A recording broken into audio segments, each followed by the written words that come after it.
it will become totally worthless.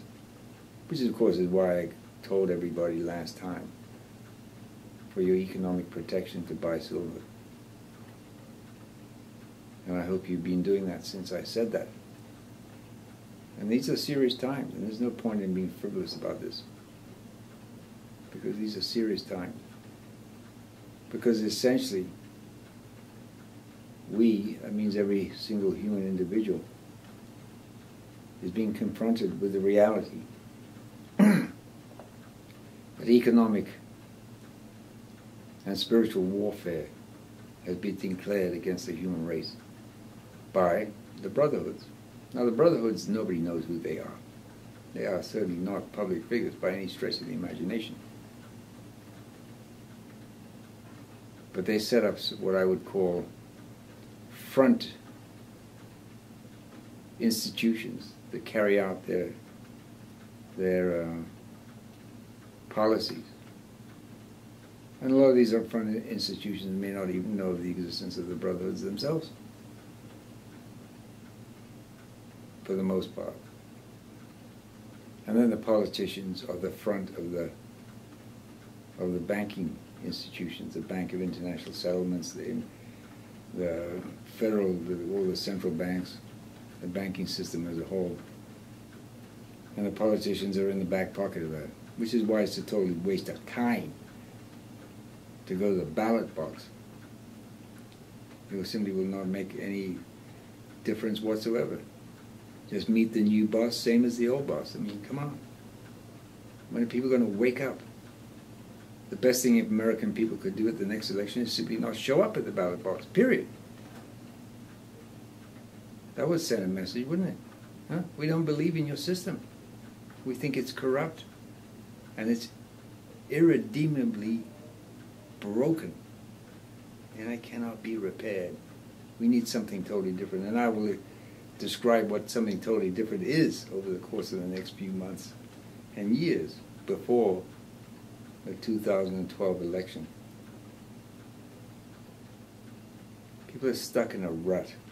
They're stuck in past, out-of-date modalities of thinking and habits of doing.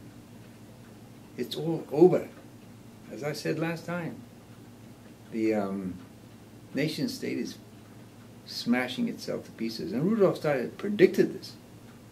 He said back in, I don't know what it was 19, just after the First World War, which was the first indication that the nation state was finished. I mean, that was a symptom of the nation state crumbling. Because the nation state did have its day. I mean, it did have its day, but its time is gone. And it's over with. And the First World War was a symptom of that. Massive symptom of the smashing to pieces of the nation state. But of course everybody didn't want to admit that, or even look into the possibility, except for Rudolf Steiner. And he said, if this, meaning the threefold Commonwealth, which I'll get into more detail later, is not implemented, politics will succeed in one day, will succeed in destroying the economy. Well, that time has come. The economy is being destroyed, as evidenced by the massive rates of unemployment, which will only increase. And I think this is deliberate, because the secret brotherhoods do have a plan with a goal in mind and an end to achieve that goal. Now the end, the means to this particular goal, is the economic slavery of every human being on the earth and the mind control of every human being on earth. And when I mean mind control, I mean using mass media and all those kinds of things to form distractions, diversions, and propaganda, misinformation, and disinformation, and lies. And the economic slavery, the purpose of that is to give you no time at all to do the study and the meditation and the prayer, so we can develop ourselves spiritually. Knowledge of Lucifer, Naraman, of Christ, Michael, knowledge of ourselves as spiritual beings. That takes time. It takes a lot of study and it takes a lot of effort. And when you consider you have 450 volumes of books to read, you need time to do that. And if you're an economic slave, you don't have any time, because you're so busy trying to make ends meet, that if you're a family of four, all four of you are working, and you work from morning till night, and when you come home you're so exhausted because your diet is terrible, and you don't know how to take care of yourself, but you flop in front of the TV and zone out on 2.5 Men or American Idol or whatever the latest crass nonsense is foisted upon the TV watching public. Now what is their goal? And they are serious. This is a monstrous goal. It is utterly monstrous, but they are serious. Their goal is to prevent and cause the spiritual development of the human being to undergo a process of stasis, meaning no progress,